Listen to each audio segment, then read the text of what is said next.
Support comes from the Missouri Forest Products Association, committed to conservation and careful management of the state's forests to make them more resilient and better habitats for wildlife. ChooseWood.com.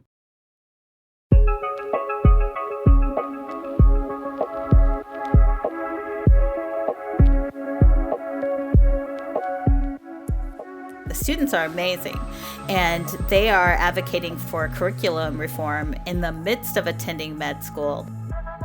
It should be part of the training for everybody going to med school, and that reason is because abortion is health care. Ultimately, what the world is showing us is that we will win. Abortion is, and access to abortion is ultimately winning. I'm Sarah Fensky. This is St. Louis on the Air.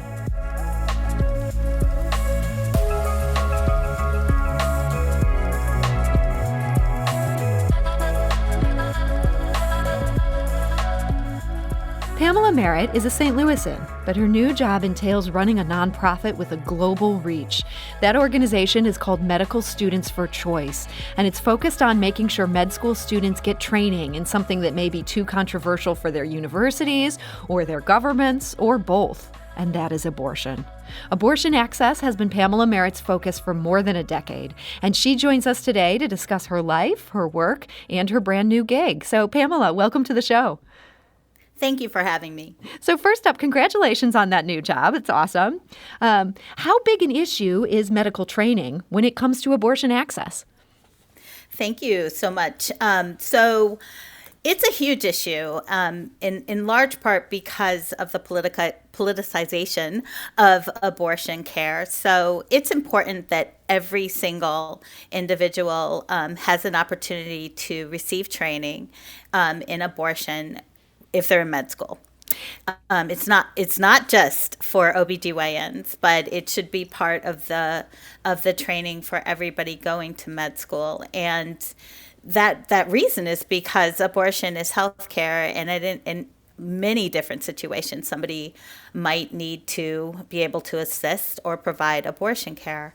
The other important critical issue is that there's a lot of politics at play at the university level. So, there's absolutely no reason why abortion wouldn't be part of the regular curriculum, why people wouldn't be able to receive training, but then politics comes into play. So is the difficulty there a matter of students who want to avoid learning how to do this, or is it a matter of schools that are refusing to train students who are eager to do it? I'm not going to say that there aren't students who don't want to learn, but, Medical Students for Choice is support students, and we have 50% of our board is medical students, and we have a growing and vibrant and incredibly active membership, particularly in the St. Louis area. So I'd have to be honest that there's a lot of interest and a lot of concern from students that they get the best education they can get. I think it depends on where you are and geographically in the country and in the world, whether or not your school is trying to give you a full curriculum or whether they're trying to restrict access to this learning. And so are these universities who are flat out saying we don't want our students to be trained in this, or is it difficulty in some of these states, like maybe perhaps Missouri, to find places where students can get that training? Well, the interesting thing is that, the universities can help that bridge, which is what our students work so hard to advocate for. The students are amazing, and they are advocating for curriculum reform in the midst of attending med school, while they are also finding ways to attend trainings that we facilitate. And then obviously we have, where we do have abortion providers close to or affiliated with doctors affiliated with a med school, then that makes it much easier. So, St. Louis is an interesting example. So you have Washington University Med School, where we have a vibrant incredibly active Medical Students for Choice chapter. And then you have St. Louis University, where we also have a chapter, but it is not supported by the university. So those two things can happen. But our job at Medical Students for Choice is to make sure that medical students are given the support they need to get this training, even if they are in a hostile area or attending a university that doesn't support it. So St. Louis University, that's the Jesuit university here in town, does have a med school. If somebody is desirous of that training there, how would Medical Students for Choice make that available or intervene in that case? Yeah, so Medical Students for Choice student leaders are going to work with our national organization to make sure that people are able to attend trainings that we actually facilitate throughout the country. And then they're also going to have an opportunity to be connected through externships to an abortion provider and during a time period that works for them, so that they can actually go to a provider and get training as they need. So there's ways around it, but that's a lot of loopholes that somebody's having to go through, when in reality, that's just not any logical reason why you wouldn't want to have your medical students receive training that they may have to touch on when they become physicians in order to save somebody's life or provide essential care. I want to give a little bigger context here. So often in this country, we think of abortion as an American flashpoint. What kind of international advocacy does this new job entail for you? One of the most exciting things about this new position to me is that I get a global context when I've very much so been focused on abortion access in the United States. So, we have chapters in 28 countries. We are, supporting work and efforts to expand access to abortion and legalize or decriminalize abortion in other countries. And so, it's amazing to see that abortion is winning, that access to abortion is something that people are successfully advocating for from the grassroots. The downside is the damage and to communities, to families, the lives lost, or the physical harm done while a country is trying to work to legalize and create access to safe abortion care.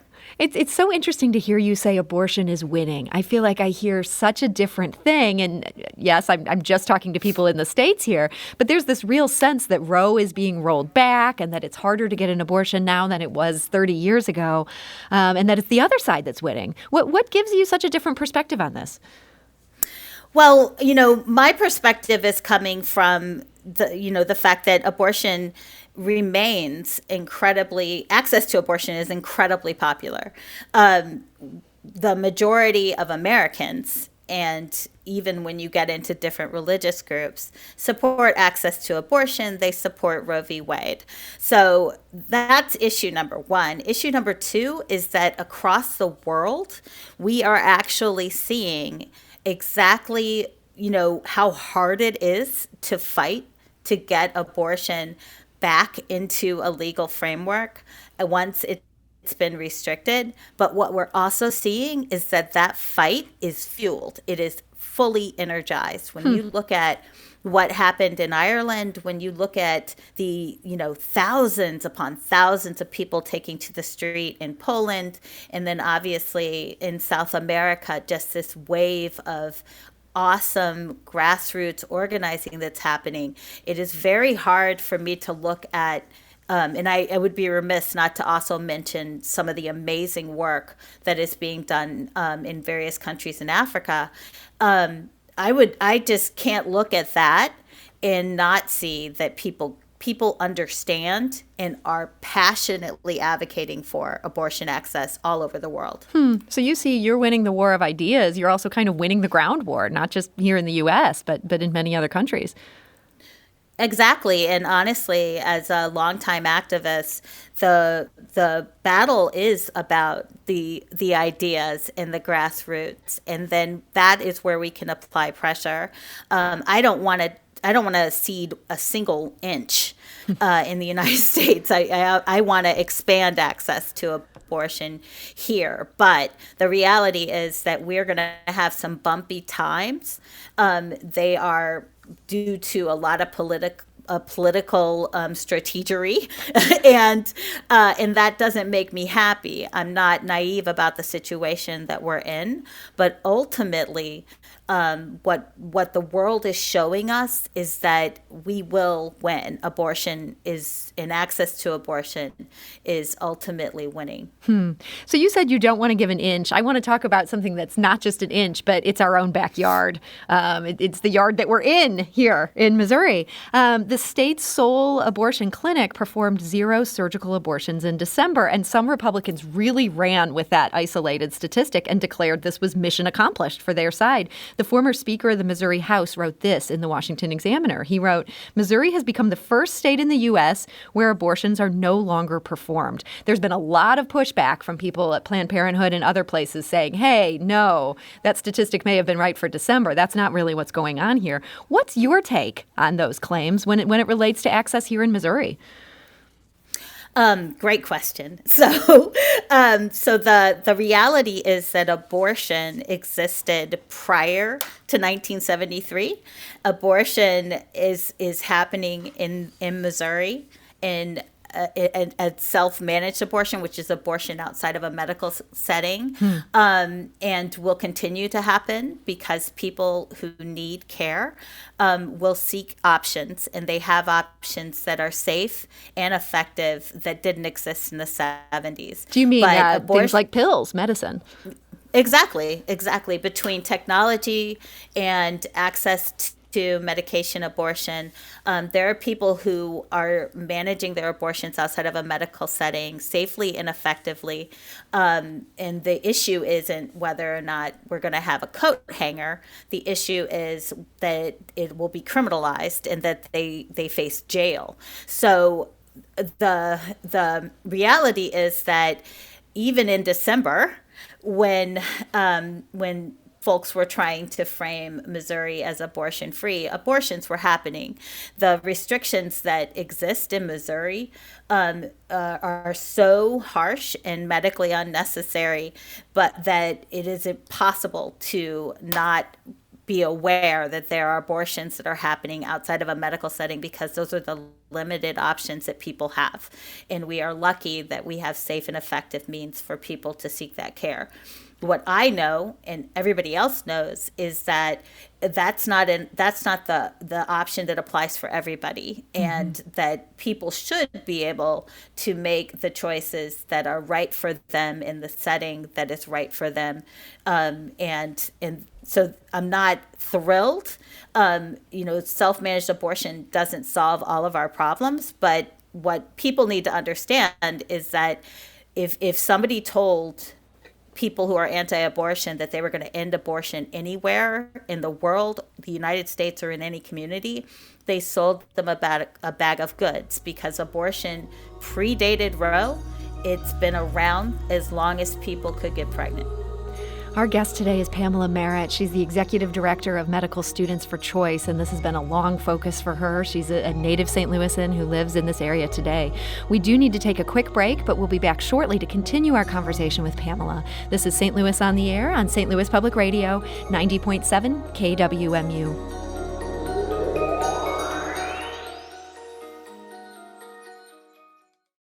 Support comes from the Missouri Forest Products Association, committed to conservation and careful management of the state's forests to make them more resilient and better habitats for wildlife.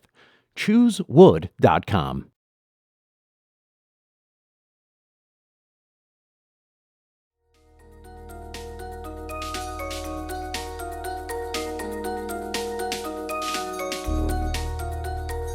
And now back to our conversation. Our guest today is Pamela Merritt. She is the new Executive Director of Medical Students for Choice.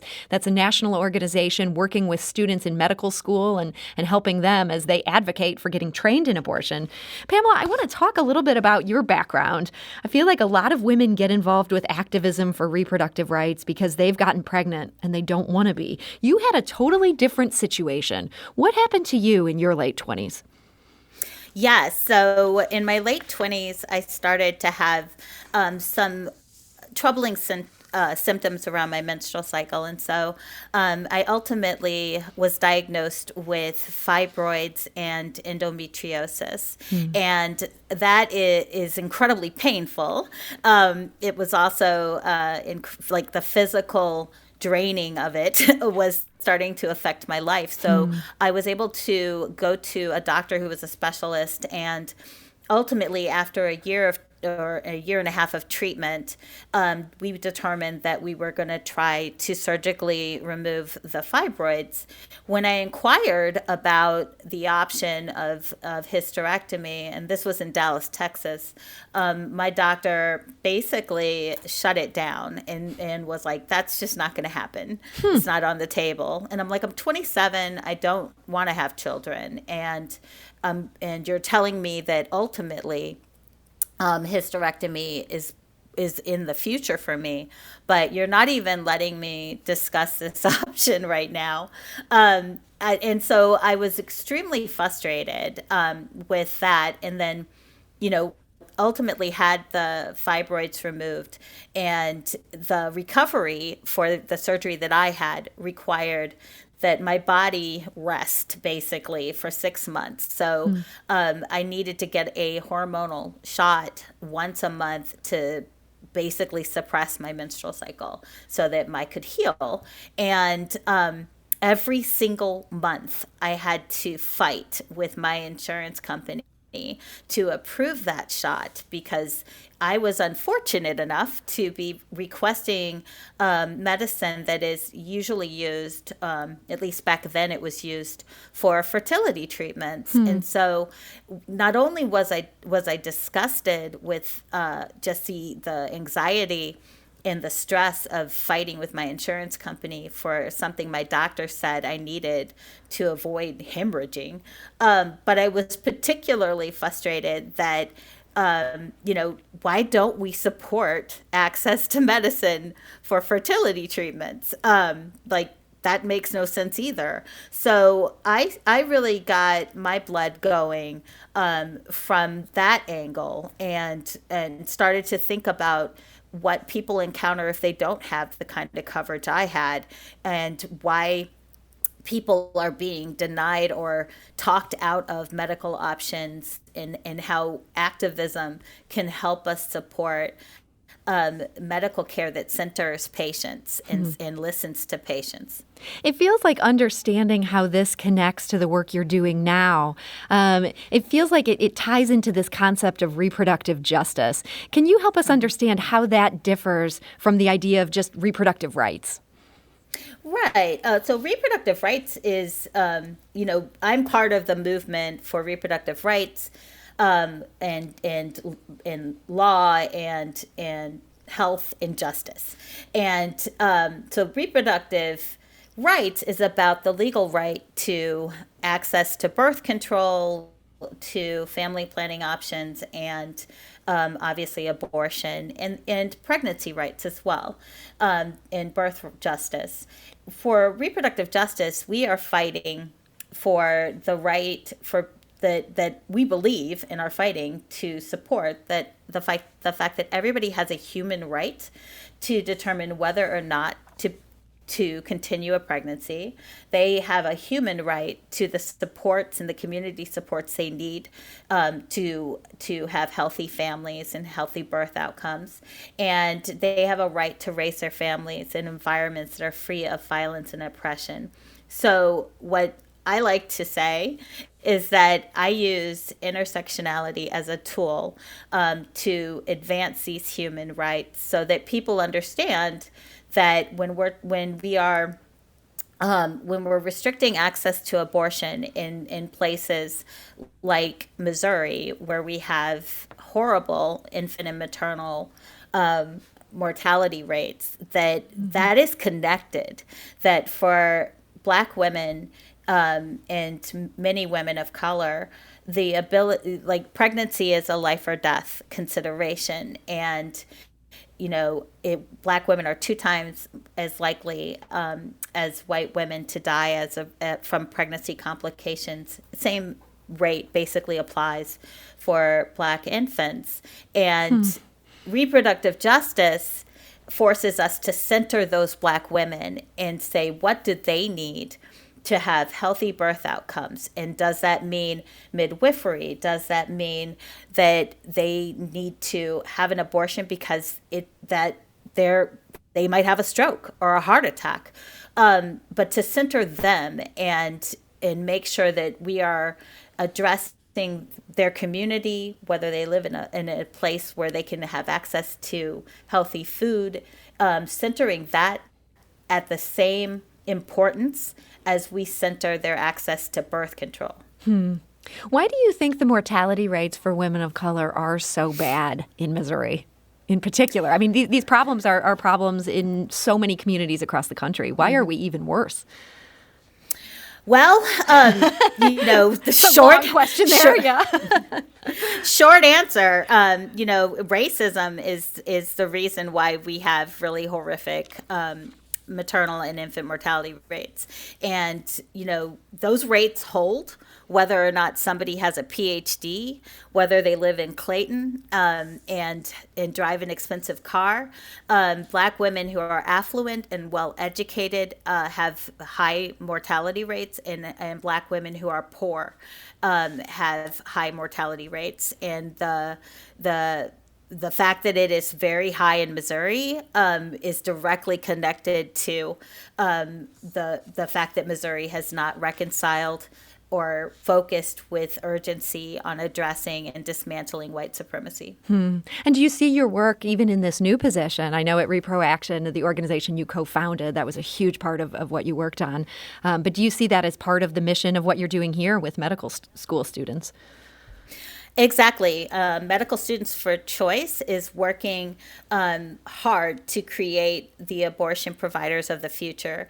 My hope and what I truly believe is that the students and student leaders that we have right now are going to be the ones to dismantle a lot of the oppression that currently exists. And what we need to do is support their activism and answer their demands, which are loud and clear, that they want to learn about racial health disparities. They want to learn how they as physicians can work to break down those barriers.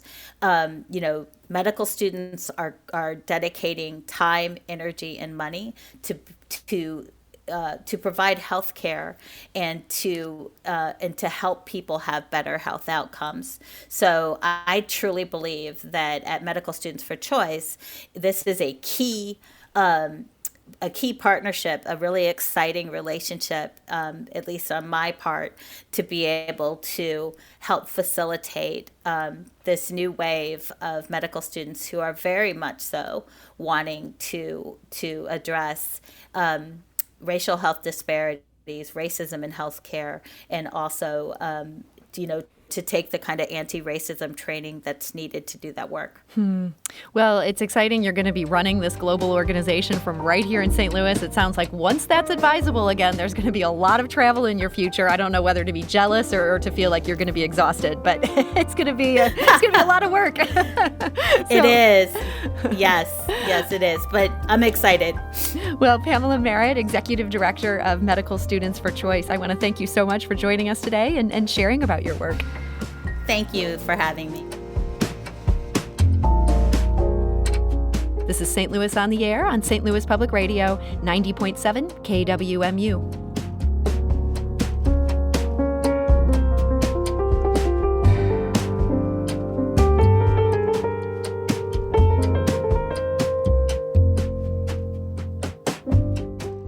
Is listening to an episode of St. Louis on the Air part of your daily routine?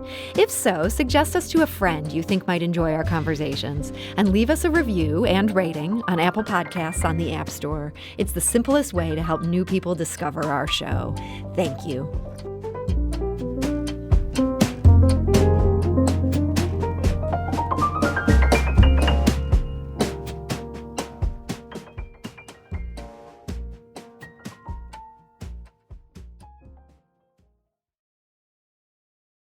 Support comes from the Missouri Forest Products Association, providing more than 41,000 jobs in the production of wood pallets, railroad ties, white oak barrels, hardwood floors, and more.